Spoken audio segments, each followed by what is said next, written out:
What if you took GoldenEye 007, ripped out the aim-down sights, stripped the arsenal down to a single revolver, and then shut off the lights? That's the pitch behind Midnight Murder Club, Velan Studios' latest experiment, and it's one of the strangest and most refreshing shooters in years. Velan isn't new to clever ideas. They launched with a mixed reality spin on Mario Kart, followed it up with the criminally underrated Knockout City, and now they're back with something far smaller in scope, but just as inventive. Midnight Murder Club is a multiplayer FPS where every single match takes place in pitch darkness inside a sprawling Art Deco mansion. The only way to see is with your flashlight. The catch: the moment you switch it on, you're also painting a giant target on your back. It sounds like a gimmick, but it changes everything about how you play. Sprinting wildly through corridors gets you killed. Reloading becomes a nerve-wracking gamble. Doors can cut off sightlines, proximity chat muffles and echoes through walls, and every creak of the floorboards might be your last warning. The revolver is slow but deadly, 6 shots to make your mark and then a long punishing reload. There's a knife as a backup, but using it usually means you've already made a mistake. The rhythm of combat is slow, tense and hilarious all at once, half survival horror, half multiplayer comedy. The mansion itself deserves credit. It's a single 2-story map, complete with twisting staircases, hidden courtyards, and shadowy rooms where you're never fully safe. At first, the size adds to the tension, forcing you to listen for every sound.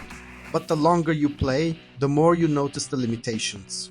One map is simply not enough, and eventually the tricks wear thin. The concept is brilliant, but it's begging for new locations to keep things fresh. Where Midnight Murder Club really shines is in its modes. Team Deathmatch delivers the most strategy, where communication and flashlight discipline can make or break a round. Free for All is pure chaos, funny, loud, but often over too quickly. Then there are the standout objective modes.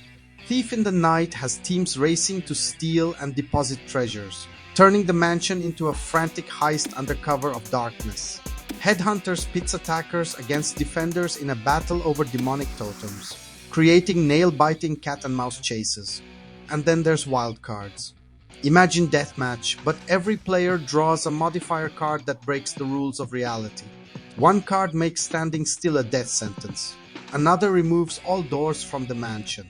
The wildest shrinks players to doll size when shot, letting them skitter around as tiny revenge seekers. It's chaotic, hilarious, and easily the most popular mode for good reason. If you're looking for unpredictable comedy, Wildcards delivers every time. Unfortunately, not every addition lands. The PvE mode Graveyard Shift is a dud. Fighting waves of AI in the same mansion while doing mundane tasks quickly becomes a slog, highlighting just how much the core design relies on unpredictable human behavior. And while the Guest Pass system, where one purchase lets you invite up to 5 friends for free, is a genius move to lower the barrier to entry, matchmaking with strangers is a nightmare. Players drop constantly. Mics are either silent or filled with static curses, and without a full squad of friends, the fun collapses fast. Progression is another weak point. There are no battle passes, no endless cosmetic grind. And while that simplicity feels refreshing at first, it leaves little reason to come back once the novelty fades. A light system of unlocks or milestones could go a long way toward giving players a reason to keep playing night after night. Still, the sound design alone is worth experiencing. Proximity chat isn't just tacked on, it's the backbone of the game. Voices echo differently depending on where they're coming from. A whisper above you might be a teammate, or it might be an enemy baiting you into a trap. Friendly fire ties the whole system together, making every misstep both dangerous and hilarious. 1 second you're coordinating a careful ambush. The next your body panics, shoots the wrong silhouette, and suddenly you're the one bleeding out on the floor. Reviewers are split, but they agree on the essentials. PlayStation Lifestyle called it clever and tense but hampered by its one map limit, giving it a 7. Game Rant was harsher with a 5, pointing to the matchmaking mess and lack of progression. PlayStation Universe landed in the middle, praising the tension and proximity chat, while warning that without more content, it risks being a short-lived novelty. At Veteran Game, the verdict is this: Midnight Murder Club is one of the freshest multiplayer shooters in years. It's tense, funny, and genuinely unique, built on a single brilliant idea executed with style. But it's also unfinished, more proof of concept than complete package.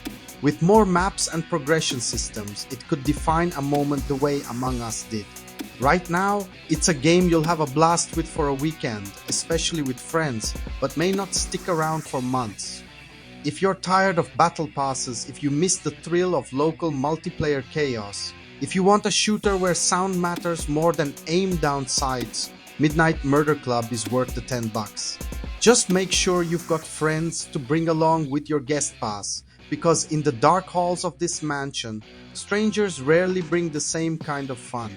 Now the question is, can Velan expand this into something lasting, or will it go down as a brilliant but fleeting experiment?